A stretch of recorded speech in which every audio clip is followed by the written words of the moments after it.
자, 확통 마지막 단원입니다. 자, 추정 단원이죠.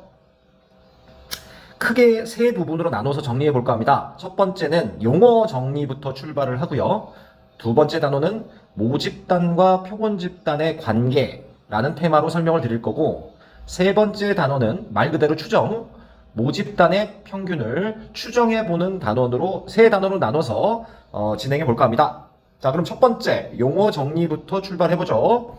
용어 한번 볼까요? 모집단과 표본이라는 단어, 그 다음에 임의 추출, 모집단의 평균, 모집단의 분산, 모집단의 표준 편차, 모평균, 모분산, 모표준 편차. 자, 이런 용어들. 자, 첫 번째 모집단부터 체크를 해주셔야 되죠. 어미 모자를 쓰는 거고요. 원집단을 뜻합니다. 자, 그럼 한번 예시를 들어볼까요? 자, 모집단이 예를 들어서 전체 고등학생이라고 예를 들어보도록 하겠습니다.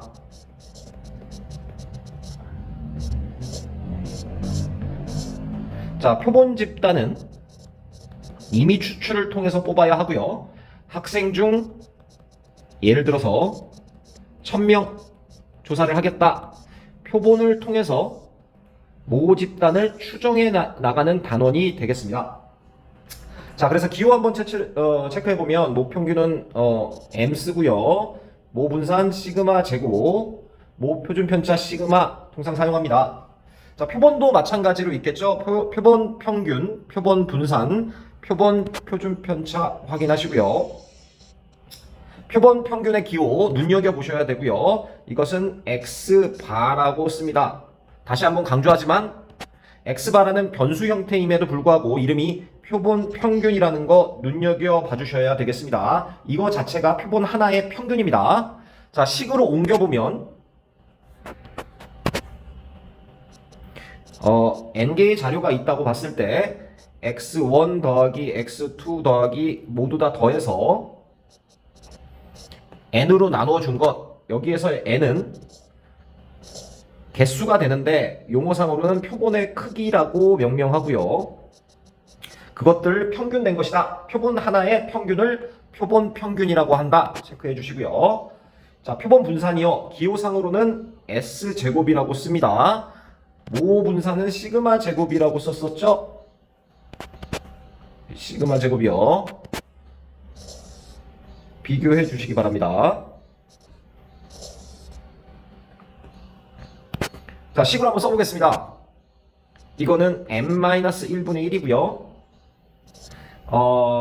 별량 빼기 평균의 제곱의 총합. 다시 한번 별량 빼기 평균의 제곱의 총합이니까 별량이 x1이 있다면 거기서 x바라는 표본 평균을 빼주시고요. 제곱 더하기 x2 빼기 x바의 제곱 쭉쭉쭉 xn이라는 별량에서 x바라는 표본 평균의 제곱, 요것들의 평균이다.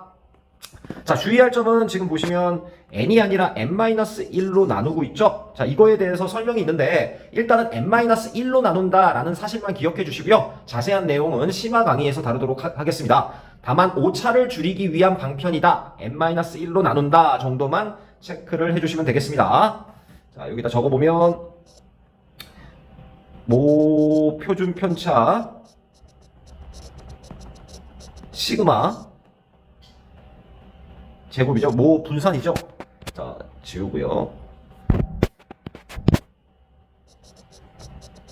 시그마 제곱 대신 사용할 때가 있음.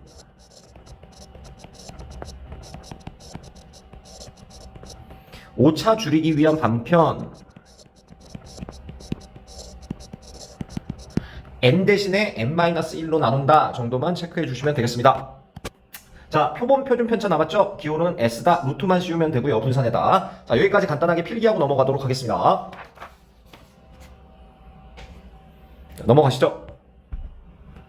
간단한 용어 정리하고 왔고요. 처음에 언급드렸다시피 두 번째 단원인 모집단과 표본집단의 관계라는 테마가 되겠습니다. 자, 지금 현재 모집단이 정규분포 M, 시그마 제곱을 따르고 있다라고 가정해 봅시다.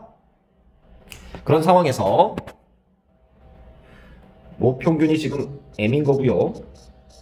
용어 주의해서 봐주세요. 모 표준 편차가 시그마 제곱인 상황입니다. 자, 임의 추출을 할 거고요.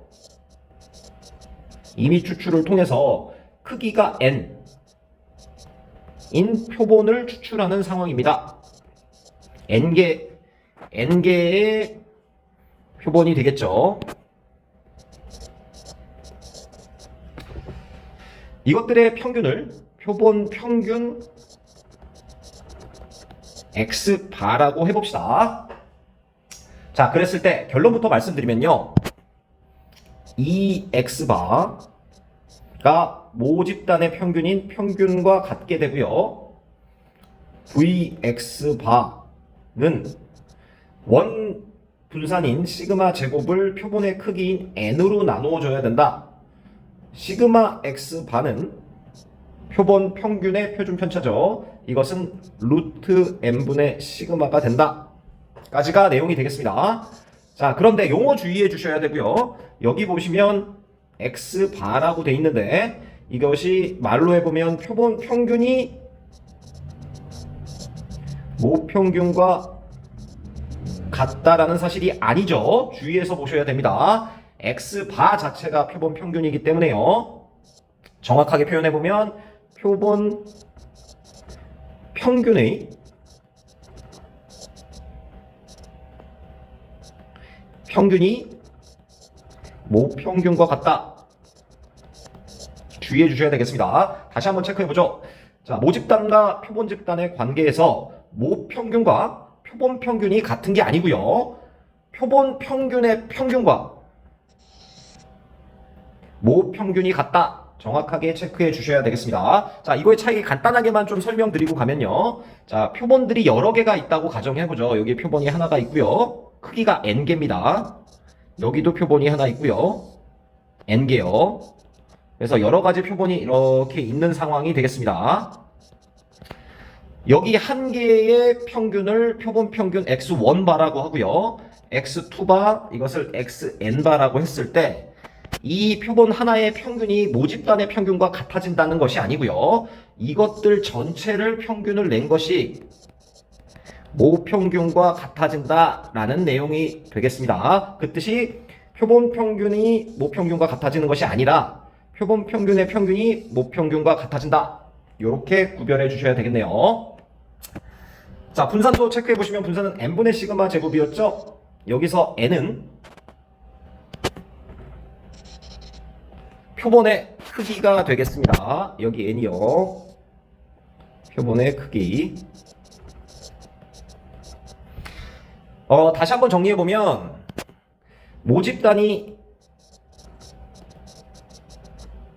정규분포 m, 시그마 제곱을 따르고 있을 때 표본 집단은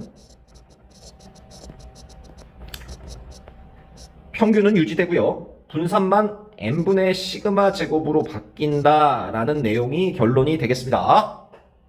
자, 이게 어떻게 활용이 되느냐, 표준화에서 활용이 되는데, 여기 표본 집단의 표준화를 할 때는 모집단의 표준화와 구별해서요, 자, 양옆에 써볼까요?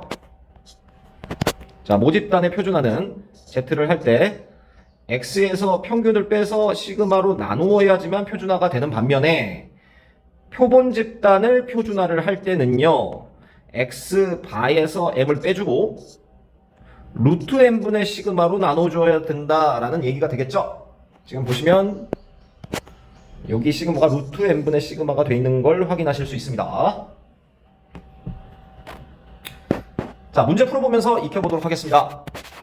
문제 확인해볼까요? 자, 주머니 속에 7개의 공이 들어 있습니다. 1이 2개, 2가 3개, 3이 2개 해서 총 7개의 공이 들어 있습니다. 임의로 3개의 공을 꺼낼 거고요, 적힌 수의 평균을 x바라고 해보겠습니다. x바의 평균과 분산을 구해라 라고 했는데 x바까지 갈 필요 없고요, 원래 있는 모집단을 생각을 해서 모집단과 표본집단의 관계를 통해서 풀면 된다 라는 문제가 되겠습니다. 모집단의 이산 확률 분포 표를 완성해 보도록 하겠습니다. 자, x, 자, 1이 공이 뽑힐 확률 2가 뽑힐 확률, 3이 뽑힐 확률 적어줄 거고요. P, X는 X 확률 표시고요. 7개 중에 1은 2개가 들어있고요. 2는 3개, 3은 2개가 들어있는 모집단의 분포가 되겠습니다. 그런 상황에서 모집단의 평균과 분산을 한번 구해보죠. 모집단의 평균을 한번 구해보면 EX 내지는 M이라고 하죠. 자, 아시다시피 이렇게 곱해서 더해주시면 되죠. 연산 직접 해보시면 2라는 거 확인하실 수 있고요. VX요.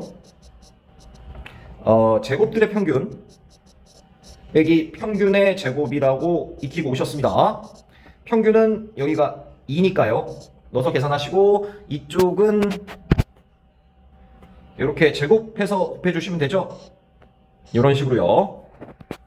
직접 연산해보시면 7분의 4인 거 확인하실 수 있습니다. 그러니까 모집단이 2,7분의 4를 따르고 있는 상황이죠.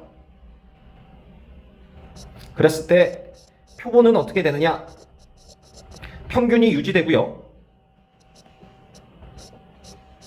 분산은 n분의 시그마 제곱, 지금 n이 얼마인 거죠? 3개가 표본의 크기인 거죠? 그러니까 3으로 나눠주면 얘는 21분의 4라는 분포를 따르게 된다. 평균과 분산은 2와 21분의 4. 답 적어주시면 되겠습니다. 자, 직접 풀어보시면서 익혀보죠. 넘어가겠습니다. 자, 문제 한 문제 더 풀어보겠습니다. 문제 확인해보죠. 고등학교 학생의 몸무게가 평균 60kg, 표준 편차가 6kg 이라고 나와 있습니다. 정규 분포식으로 한번 써볼까요? 모집단이 60,6의 제곱이라는 정규 분포를 따르고 있는 상황입니다. 자, 여기서부터 문제죠. 적재준량이 549kg 이상이 되면 경고음을 내도록 설계되어 있는 엘리베이터에 임의로 추출한 9명이 표본의 크기가 되겠죠. 경고음이 울릴 확률은 이라는 문제가 되겠네요. 자, 문제를 물어보는 걸 먼저 써보면요. P, X바라는 표본 평균이 9명이 들어가는 거죠. 9명이 549 이상 될 확률을 구해라. 이상 되면 경고음이 울리니까요. 549 이상이요. 자, 그래서 표준화를 통해서 문제를 풀어야 되고 여기에 주의하실 점은 여기가 9가 들어간다는 점 눈여겨보셔야 됩니다. X반은 표본의 한 명의 몸무게니까요. 9명의 몸무게로 연산을 해주셔야 되겠습니다. 자, 그럼 우리가 익힌 표본 집단의 관계에 의하면 표본 집단 X반은 N 평균은 유지되고 표본의 크기인 9로 나누는 상황, 36을 9로 나눴으니까 2의 제곱이 된다 확인하실 수 있습니다. 자, 표준화 한번 해보죠. P, 일단 X바의 범위로 고치시고요. 61이 되겠네요. 자, 표준화 해보면 Z는 X바 빼기 60에다가 2를 나눠주시면 되죠. 연산해보시면 0.5임을 확인하실 수 있습니다. 정규분포 여기가 0.5요. 여기가 0일 테고요. 여기 부분을 물어보는 게 되겠네요. 자, 어디 확인하셔야 되죠? 여기 보시면 되겠네요. 여기가 0.191호요. 자, 그러면 0.5에서 0.191호 빼주시면 되겠죠? 최종 답은 0.3085 최종 답이 되겠습니다. 자, 여기까지입니다. 세 번째 단어는 다음 시간에 다루도록 하겠습니다. 자, 각자 풀어보시죠.